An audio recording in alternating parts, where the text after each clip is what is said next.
आदिनाथ भगवान को चरणन शीश नवा, बार बार वंदन करूं, करना प्रभु सहाय, करना प्रभु सहाय। लिखने का आधार है पद्म पुराण महान, सती सीता का चरित्र हम करते हैं गुणगान, करते हैं गुणगान।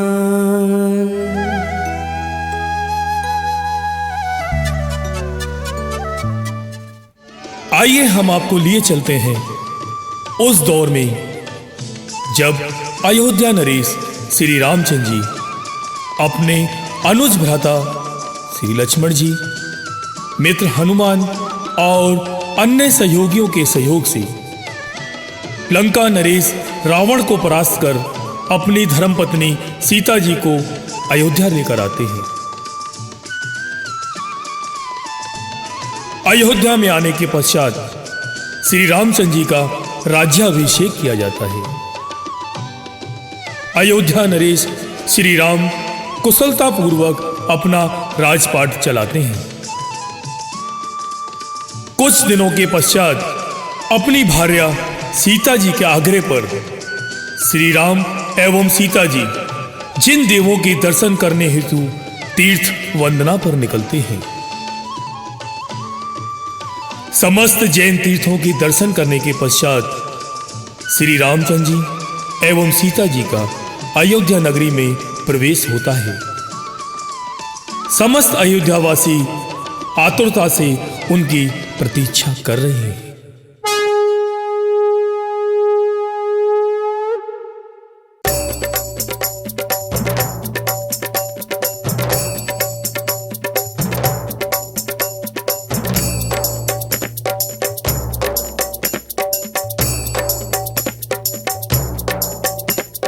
हो दीप जलाकर नगर सजाया, अयोध्यापुरी में आनंद आया। राम सिया राम जय जय राम, राम सिया राम जय जय राम। हो तीर्थोत्सव है सभी मनाते, महामंत्र नवकार सुनाते। राम सिया राम जय जय राम, राम सिया राम जय जय राम।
राम की महिमा न्यारी,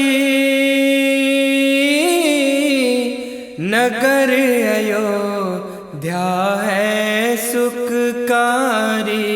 राम सिया राम जय जय राम, राम सिया राम जय जय राम।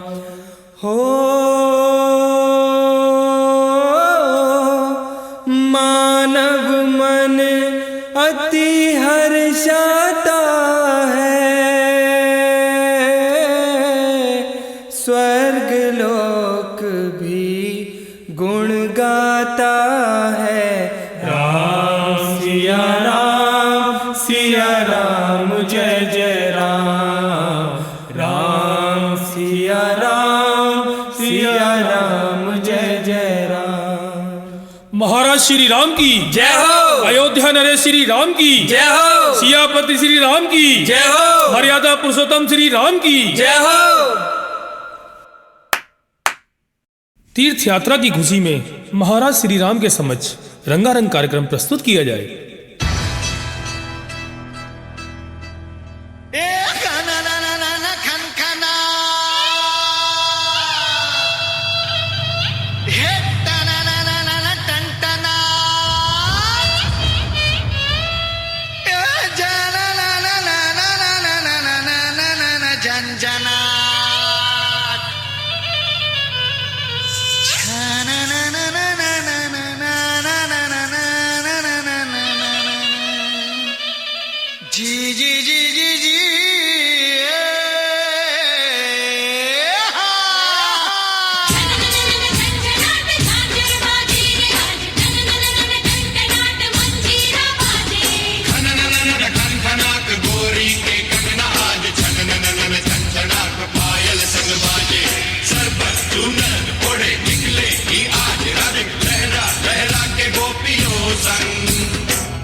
प्रातःकाल भोर का समय है।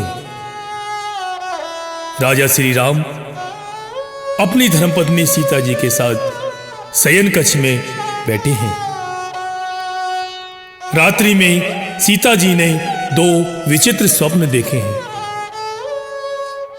प्रथम स्वप्न है उत्कृष्ट अष्टापद को मुख में प्रवेश करते हुए देखा, एवं द्वितीय स्वप्न है अत्युच्च विमान से स्वयं को गिरते हुए देखा। उन दोनों स्वप्नों का हल जानने के लिए वह श्री राम जी से पूछती हैं।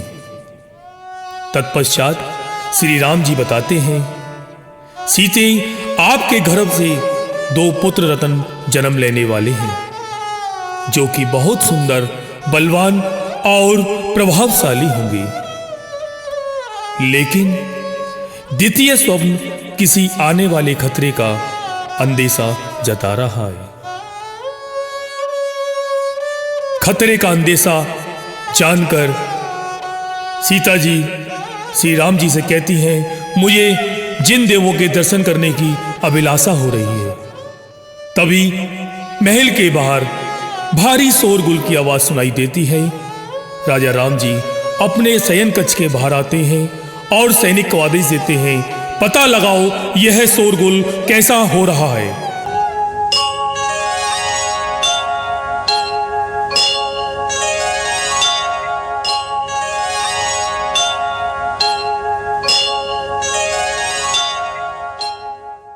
हमें महाराज से मिलना है, हमें महाराज से मिलना है। हाँ हाँ, हमें महाराज से मिलना है। अरे, इस तरह भीड़ क्यों लगा रखी है? शोर क्यों मचा रहे हो? ऐसा क्या हुआ? अपनी बात स्पष्ट कहो। ए भाई, हमें महाराज श्री राम जी से मिलना है। तो इसमें शोर मचाने की क्या बात है? हम अभी उनसे आदेश लेकर आते हैं।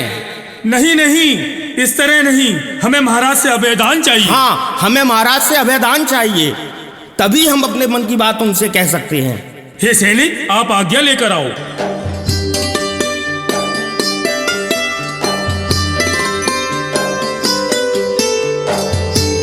महाराज, महाराज, बाहर प्रजाजन हैं, वो आपसे मिलना चाहते हैं। परंतु क्या परंतु? स्पष्ट कहो। महाराज, वो आपसे अभयदान मांग रहे हैं, तभी अपनी बात कहेंगे। अभयदान?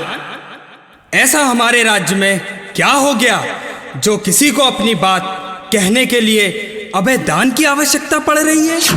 जाओ, सभी को अंदर बुला के लाओ। जो आज्ञा महाराज।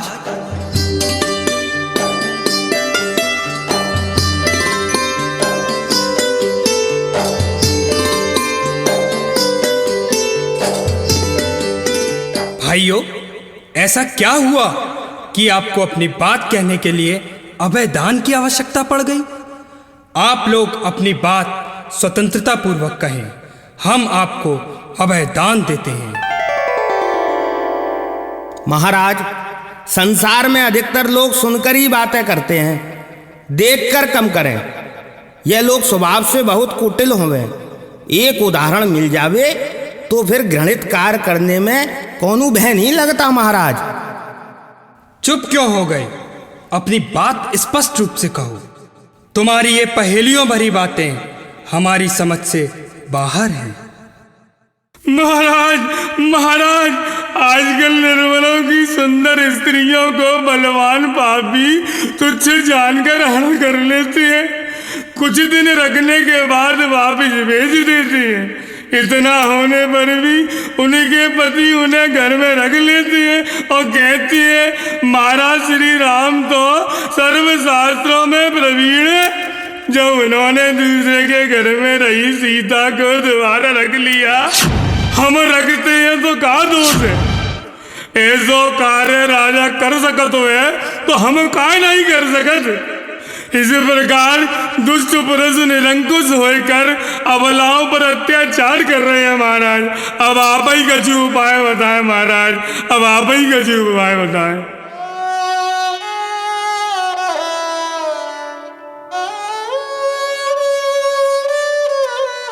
ओहो, ये संसार कैसा है। जिस सीते को वापस लाने के लिए समुद्र पार कर कठिनाइयों से युद्ध में विजय प्राप्त कर हम वापस लाए, क्या उस सीते को हम अपने महल में नहीं रख सकते?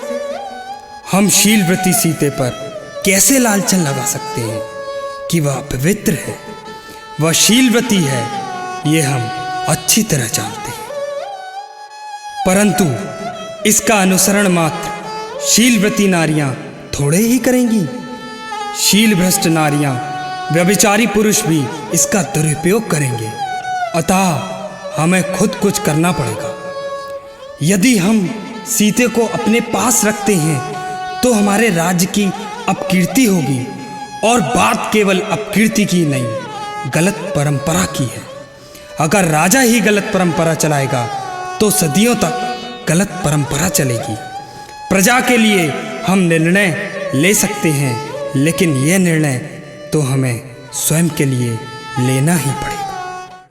नारी की शोभा पर घर घर होए कलेश, पर घर पर नारी रहे संसार हंसे जिनेश, संसार हंसे जिनेश।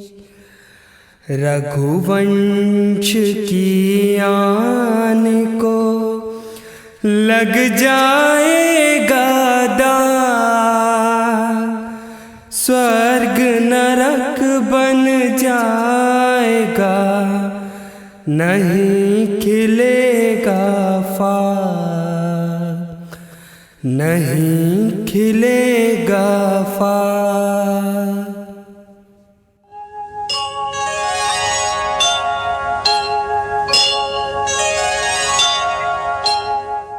प्रणाम भ्राताश्री, आज मौसम कितना सुहावना है।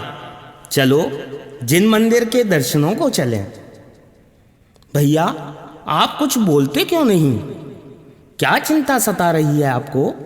हम आपके अनुज आपकी समस्या में सहभागी बन सकते हैं क्या? कहिए, क्या हम उसका निवारण कर सकते हैं? हे अनुज लक्ष्मण, तुम्हारी भाभी सीता का दशानन के यहाँ पर रहना आज प्रजा को भारी पड़ रहा है। प्रजानन सीता के बारे में तरह तरह की अनर्गल बातें कर रहे हैं। जो कोई ऐसे वचन कहेगा मैं उसकी जिह्वा काट दूंगा। भाभी माँ पर संदेह करना चांद पर दाग लगाने के समान है। शांत हो जाओ अनुज, शांत हो जाओ। हम जानते हैं कि सीता शीलवती है, फिर भी वह हमारे कीर्तिवन को जलाने वाली है। हम कीर्ति को भस्म नहीं करेंगे, अतः उसका त्याग ही एकमात्र उपाय है। भैया, लोग तो मुनियों का, धर्म का, शास्त्र का भी अपवाद करते हैं, तो क्या हम लोग अपवाद से धर्म को भी छोड़ देंगे? अतः भाभी माँ का भी त्यागना उचित नहीं है। अनुज, तुम सत्य कह रहे हो, किंतु जो न्याय मार्गी मनुष्य हैं वह लोक विरुद्ध कार्य नहीं करते। लोक अपवाद की बात तो दूर रही, मुझ में तो महादोष है कि हम परपुरुष के द्वारा हरी गई सीता को अपने घर में लाए। हे लक्ष्मण, तुम कृतांत वर्ग सेनापति को बुलाने का आदेश दो। भैया, आप विचार करें, एक बार पुनः विचार करें। जो आप करने जा रहे हैं वह कदापि उचित नहीं है। राम लखन से कह रहे सांचे तेरे बोल, जो बातें तुमने कही सब ही हैं अनमोल, सब ही हैं अनमोल। मेरा मन संताप है, खोया नहीं विवेक, जनता का प्रतिपाल तो होता राजाए, होता राजाए। इस कारण त्यागूं सिया मर्यादा के बीच, अपयश ना होवे कभी, मानो मेरी सीख, मानो मेरी सीख। लखन उदासी छा गई, सिया शुभ है आए। श्री राम के सुन वचन, बोल सके कछु नाय, बोल सके कछु नाय। महाराज की जय हो। क्या आज्ञा है महाराज? हे सेनापति, तुम सीता को पहले जिन मंदिर के दर्शन कराने के बहाने ले जाओ और निमानुष वन में छोड़ दो। आपकी आज्ञा का पालन होगा महाराज।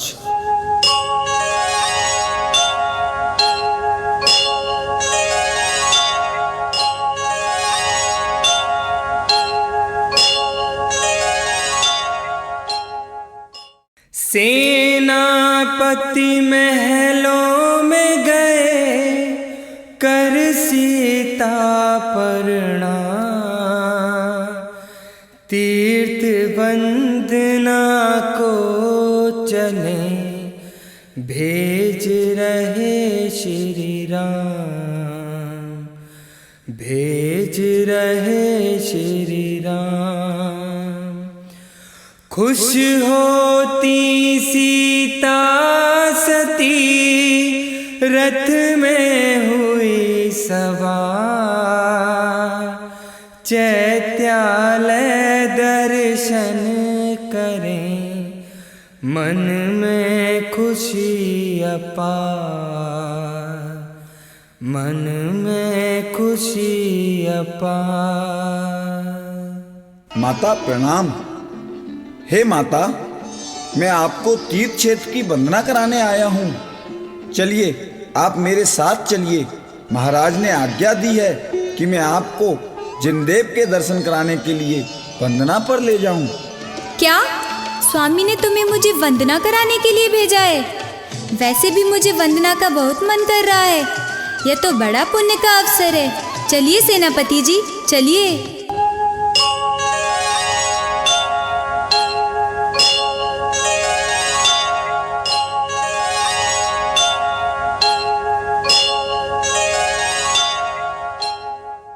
हो रथ आगे ही बढ़ता जाता, दूर अयोध्या से हो जाता। राम सिया राम, सिया राम जय जय राम। राम सिया राम, सिया राम जय जय राम। हो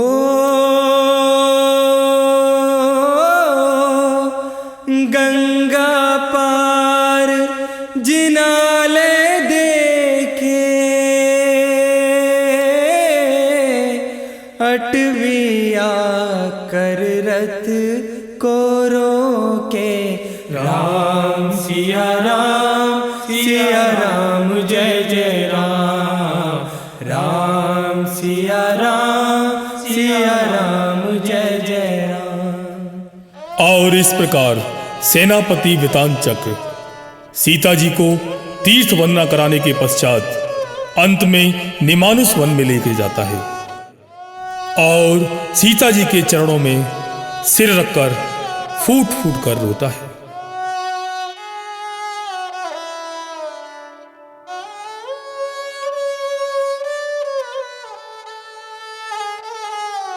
सेनापति जी, आप क्यों रो रहे हैं? आपको क्या हुआ है? कोई बात है तो हमें बताइए। हे माता, मुझसे बड़ा अपराध हो रहा है। मैं आपको वन में छोड़कर जा रहा हूँ। हो सके तो मुझे क्षमा कर देना माता। पर ऐसा क्या हुआ है जो आप हमें वन में छोड़कर क्यों जा रहे हैं? माता, महाराज श्री राम ने लोकोपवाद के भय से आपका परित्याग कर दिया है। क्या? क्या?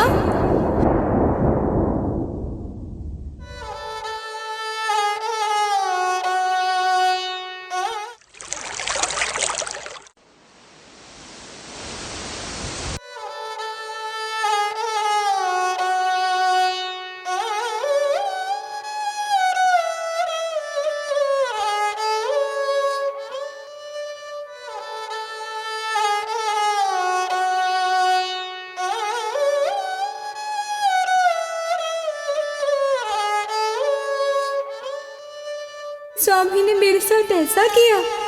हम अपने स्वामी से ऐसी उम्मीद नहीं कर सकते, कभी नहीं कर सकते। परंतु हे सेनापति, आप महाराज से अवश्य कह देना। लोकोपवाद के डर से तो हमें छोड़ दिया, पर जिन धर्म जिनागम को नहीं छोड़ना, मेरे वियोग से तो उन्हें कुछ नहीं होगा।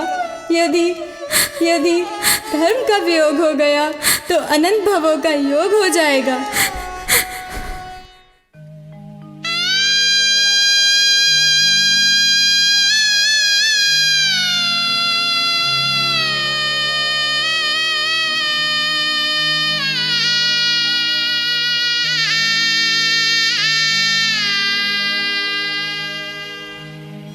बाबुल की दुआएं लेते जा तुझको सुखी संसार मिले। बाबुल की दुआएं लेते जा तुझको सुखी संसार मिले। मैं के कि कभी ना याद आए ससुराल में इतना प्यार मिले। बाबुल की दुआएं लेते जा तुझको सुखी संसार मिले।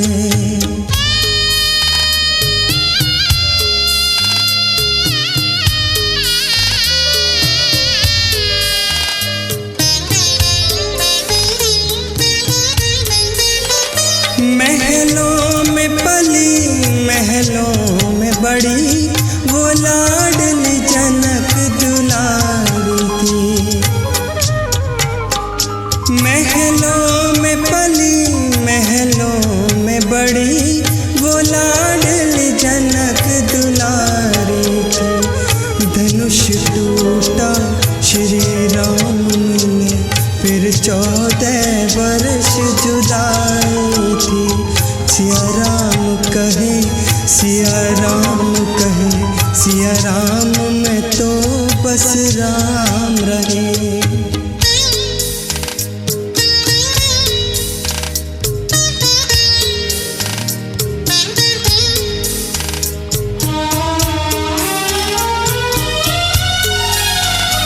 वो जनक दुलारी जंगल में अपनों की ओर निहार रही।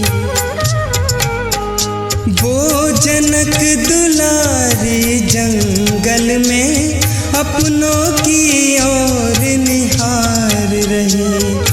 मात पिता साथी बंधु कोई अपना गले लगा ले रे। महलों में पली महलों में बड़ी वो लाडली जनक दुलारी थी।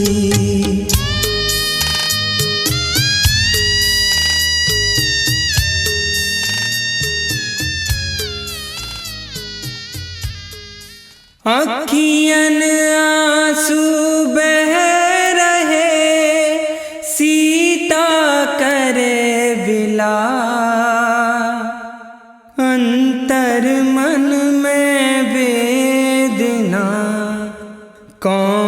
करे संता,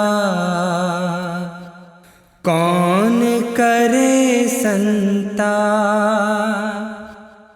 सेनापति जी कह रहे सिया लोक अपवा, भय कीर्ति पुरुषोत्तम संग होए परिया, संग होए परिया। सीता जी के साथ इस जन्म में जो घटनाएं घट रही हैं, उन घटनाओं के पीछे पूर्व जन्म का कारण है। पूर्व जन्म में दिगंबर साधु के साथ रहने वाली साध्वी के साथ इन्होंने लोकोपवाद किया था। इसीलिए इस जन्म में उन्हें इस लोकोपवाद का सामना करना पड़ा।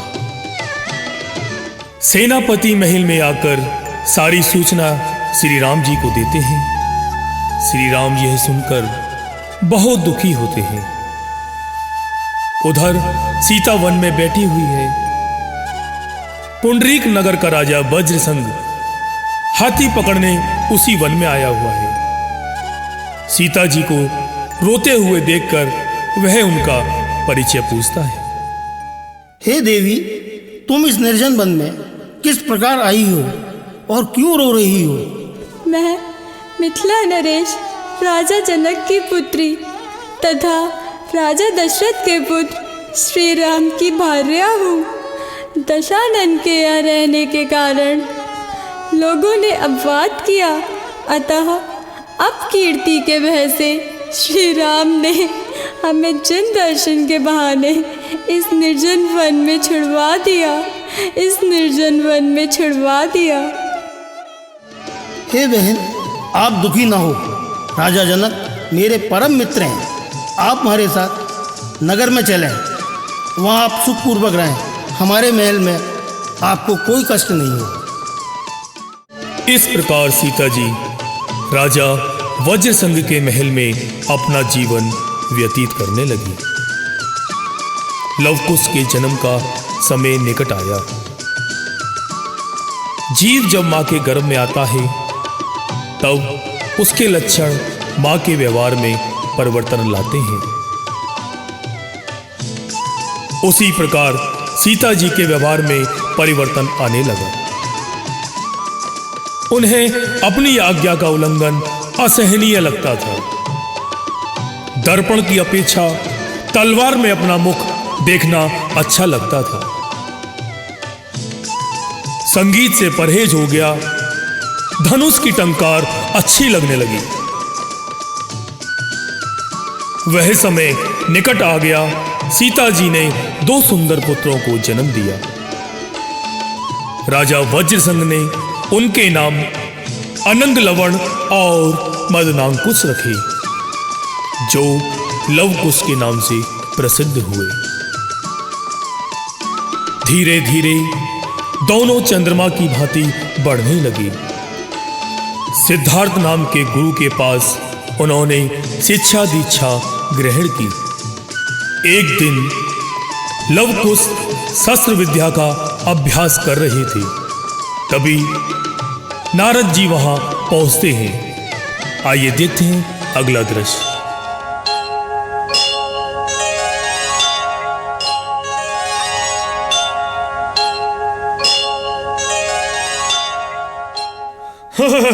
जय हो। नारायण नारायण नारायण। जय हो। कहो लवकुश, तुम्हारी शिक्षा दीक्षा कैसी चल रही है? प्रणाम नारद जी। कीर्तिमान भव, तुम्हारी राम लक्ष्मण जैसी कीर्ति हो। राम लक्ष्मण? ये राम लक्ष्मण कौन है?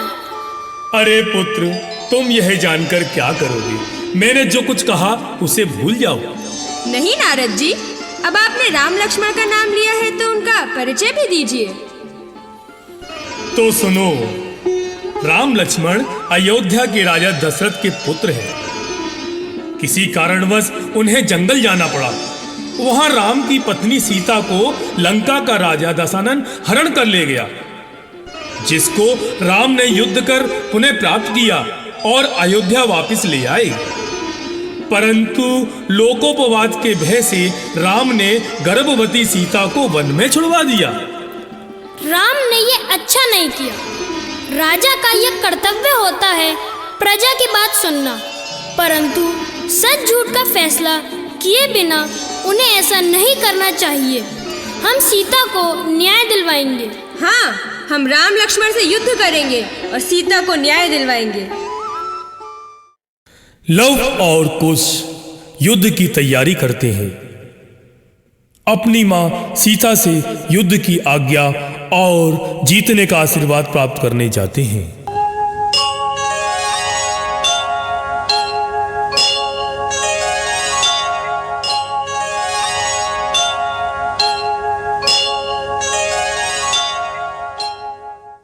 प्रणाम माता, हमें आशीर्वाद दीजिए।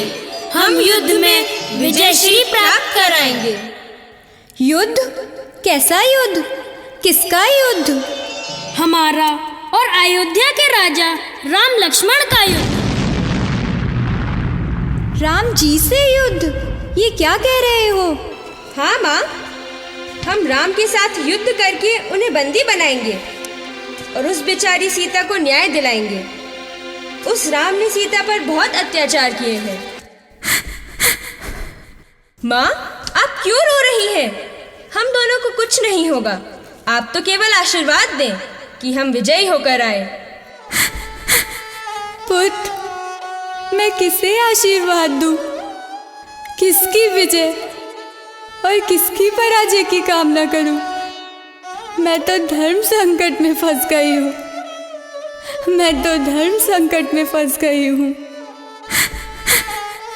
मैं अपने पुत्रों की कुशलता की कामना करूं या अपने पति और देवर की? माँ, पति और देवर की? आप क्या कहना चाह रही हो? हमारी कुछ समझ में नहीं आ रहा है। वत्स, तुम लोग जिनसे युद्ध करने जा रहे हो वो तुम्हारे पिताश्री और काकाश्री हैं। माँ, तुम क्या कह रही हो?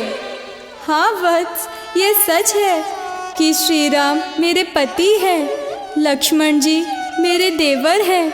मैंने अब तक तुम लोगों से ये बात छिपा कर रखी थी।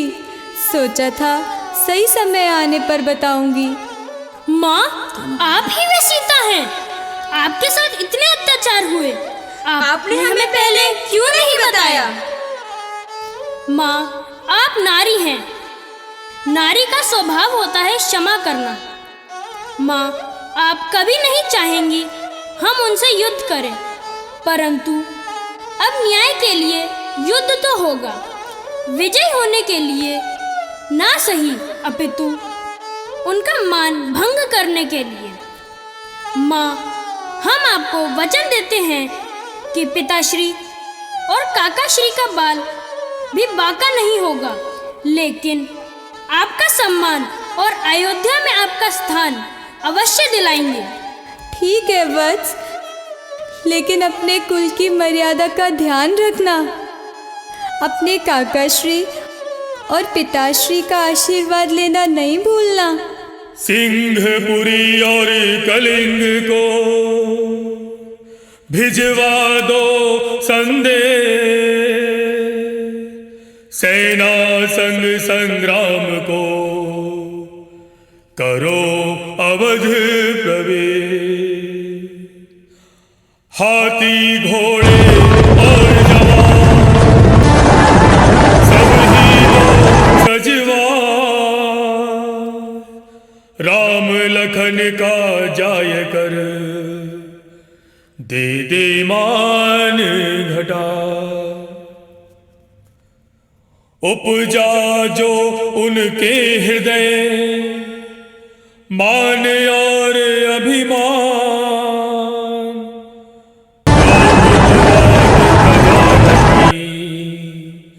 तज दीना सम्मान। तुम चिंता काहे करो, काहे अश्रु बहार, मान भंग करके रहे हम रणभूमि जा।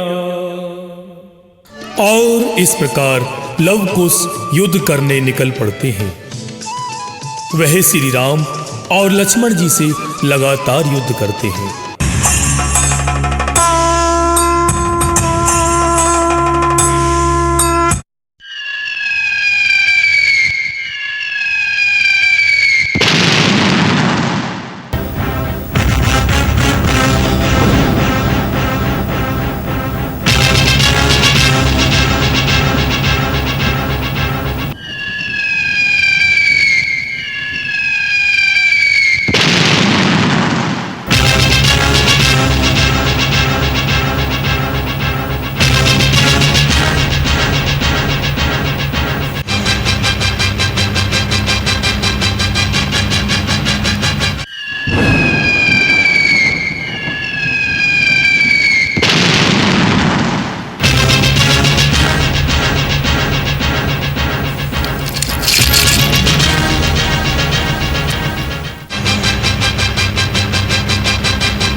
लव कुश तो सीधे वार करने से बचते रहे, लेकिन श्री राम और लक्ष्मण सीधे तीखे वार करते रहे।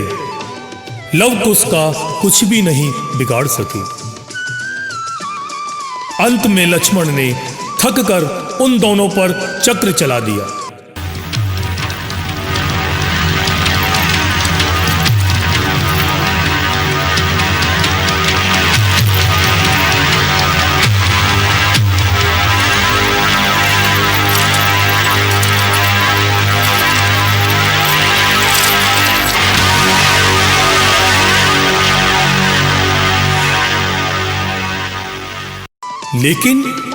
लेकिन चक्र लव कुश की प्रदक्षिणा करके उनके चरणों में गिर पड़ा। चारों तरफ हाहाकार मच गया। स्वयं नारायण का वार खाली गया। तो क्या ये दूसरे बलभद्र नारायण हैं? तभी नारद का प्रवेश होता है। जय हो। नारायण नारायण। हे लक्ष्मण, तुम जिन्हें अपना शत्रु समझ रहे हो वो कोई गैर नहीं, तुम्हारे अपने भतीजे सीता के पुत्र लव कुश हैं। क्या ये मेरे पुत्र हैं? आपने पहले क्यों नहीं बताया? आज कितना बड़ा अनर्थ हो जाता।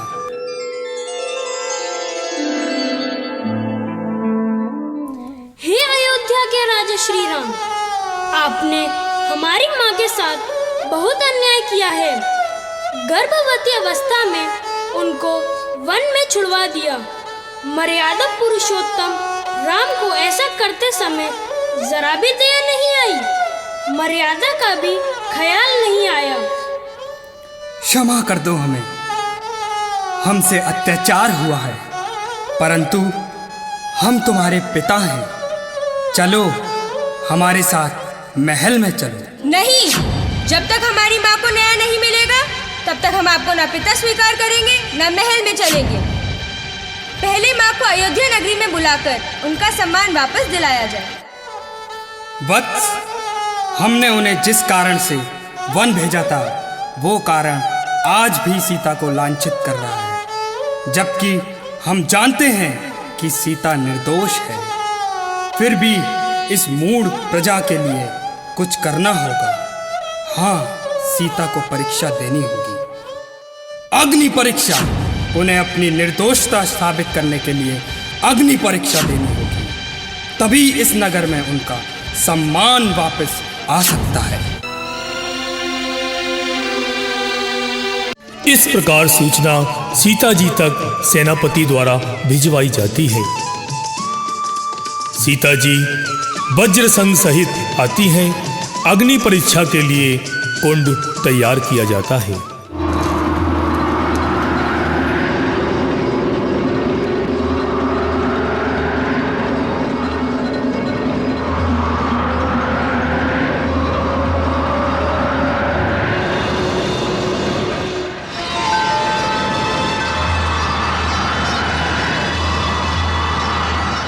तीन हाथ का कुंड बनाया, सूखा ईंधन दे डलवाया, चंदन दहक लपट उठती है, सीता परीक्षा देने चली है।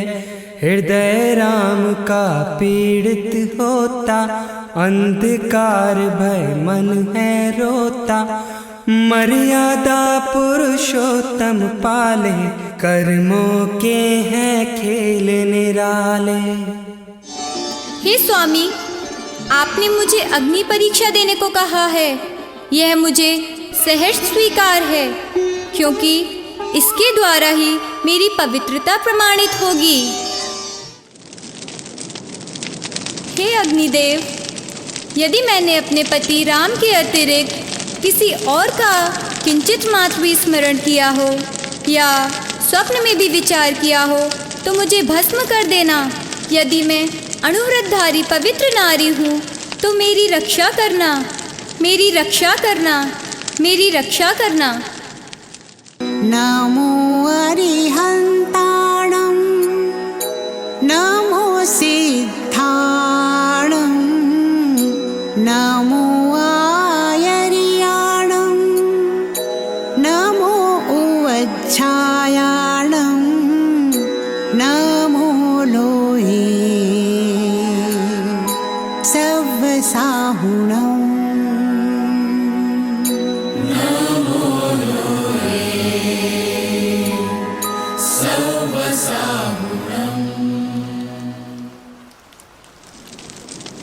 इतना कह आगे बढ़ी अग्नि और निहार, घर में पावन हूँ प्रभु, बन जाए जलधार, बन जाए जलधार।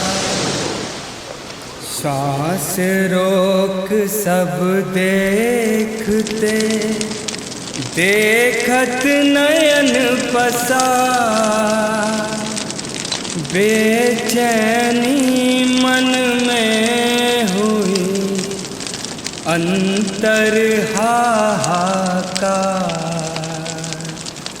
अंतर हाहाकार। सीता आगे बढ़ रही, मंत्र जपे नभ का,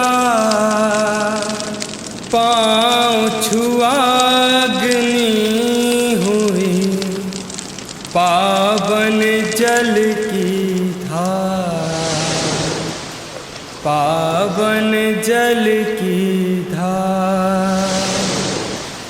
जल में खिलते हैं कमल, कमल ही कमल सुहार, जयकारे लगते सिया, दिया गगन गुंजा,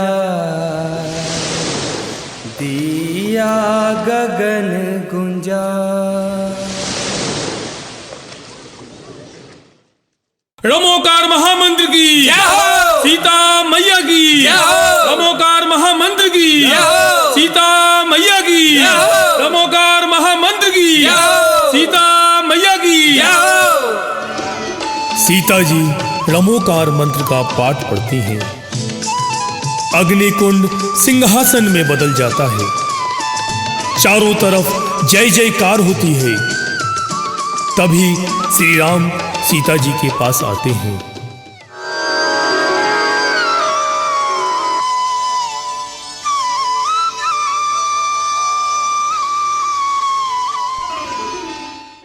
सीता, मुझे पूर्ण श्रद्धा थी कि तुम पवित्र हो, परंतु इस लोक के कारण मुझे ये सब करना पड़ा।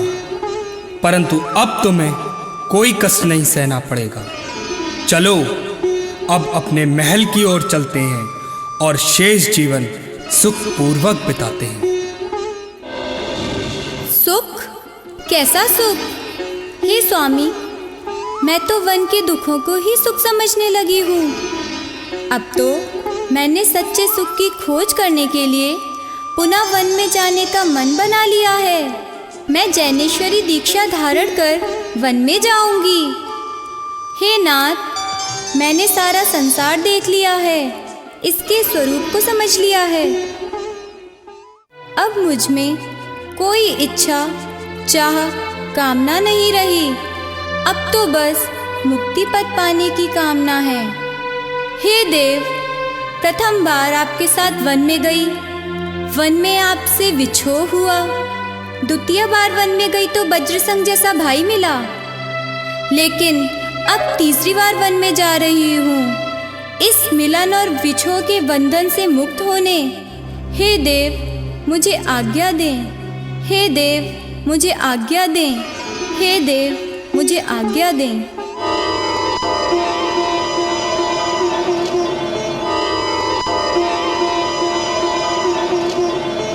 धीरे धीरे चली है सीते, मोक्ष मार्ग अपनाने को।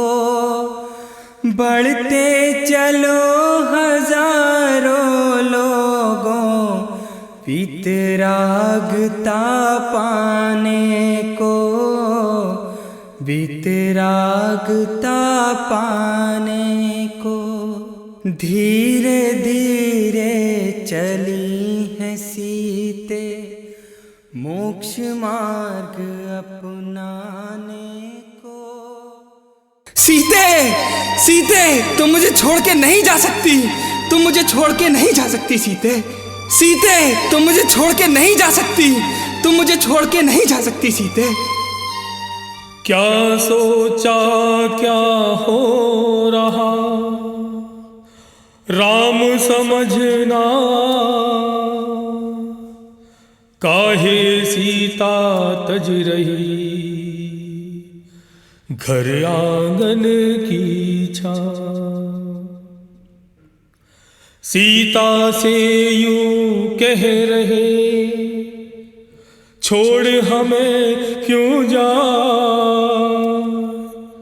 दो पुत्रों संग महल में जीवन सुखी बना।